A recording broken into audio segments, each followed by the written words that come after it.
Hello guys, andito na naman tayo sa isa na namang episode ng unboxing series ng FNJ Toy Collectible. So, ang ating i-unbox ngayon ay itong bagong dating lang sa amin na Iron Studio C6P exclusive 2025 Batman Art Scale 1/10.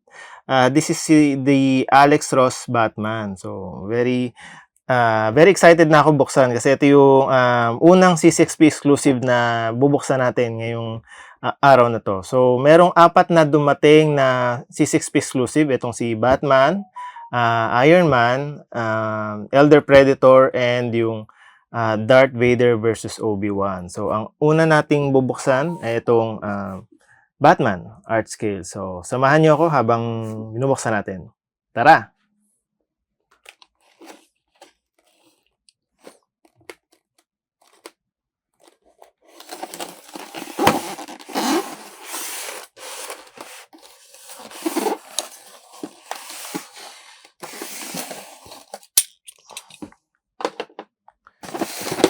Yun. Yun, no? Ayan. Uy. So, ito na yung yung gargoyle na base. Ayan. So, ganda no, so, yan yung pinaka-base. Nakalagay ay 1/10 art scale yan. Event exclusive Iron Studios. So, ganda na, ganda nung pinaka-top niya. Napakakinis. Kinis ng gargoyle. So, eagle ba to? Front, yeah. I think it's an eagle. Yan. Yan. Okay. And the Batman figure itself.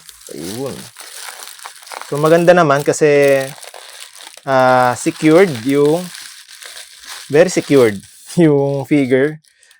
Hirap tanggalin nitong styrofoam sa loob niya. So, para just to make sure na walang damage dun sa cape ni Batman kasi very intricate nga naman nung kapa niya. So, flowing cape ang design. Ayan. So, ito yung black and gray na Batman version ni Alex Ross. So, yun yung napaka-pointed nung tenga niya, and yung cape niya ay napaka parang hinahangin. Yan. Yun yung design ng Batman figure niya. Yan. So, there's the figure itself. Ayun. Ganda oh. Tulis ng tenga. Yun. Tapos, at dahan-dahan lang natin ilapat. Tignan ko lang yung ilalim. Sure lang na tama yung kabit natin. So, nakatagilid siya. Sana tama. Sakto. Yun. Okay. Lapat ko na saglit.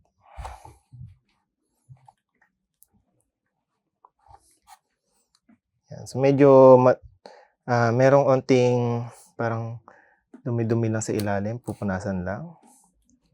At ayan na. So, ang ganda lang kasi two-piece lang yung figure niya. So, walang masyadong parts. So, madaling ikabit.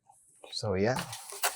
So, let's take a closer look at this figure.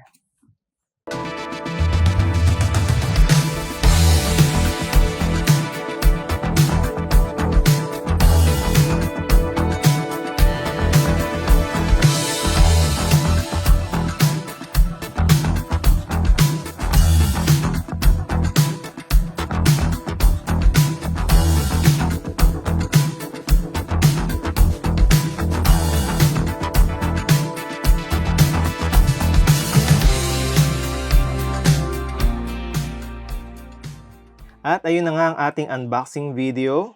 So hopefully nagustuhan nyo naman guys ang ating unboxing video nitong C6P Iron Studio C6P exclusive 2025 na art scale figure. Yan. So this particular figure is available at our website www.fjtoystore.com. You can also message us if you are interested in getting this particular figure. So stocks are limited. These figures also store exclusive. So hindi lahat ng stores dito sa Manila is nag-offer nito. So there are only a few selected stores like us na nagkaroon ng chance na may offer 'tong figure na 'to. So this, figure goes for 13,800. So yan, so you can message us at our Facebook page, facebook.com/FJ Toy Collectibles, or you can visit our website if you would like to order one. So yun. So, stay tuned. So sa ating next episode, i-unbox naman natin yung iba pang, Iron Studios, CCXP exclusive. So yun. And thank you guys for, joining us, and once again, this is, FNJ Toy Collectibles, for collectors young and old.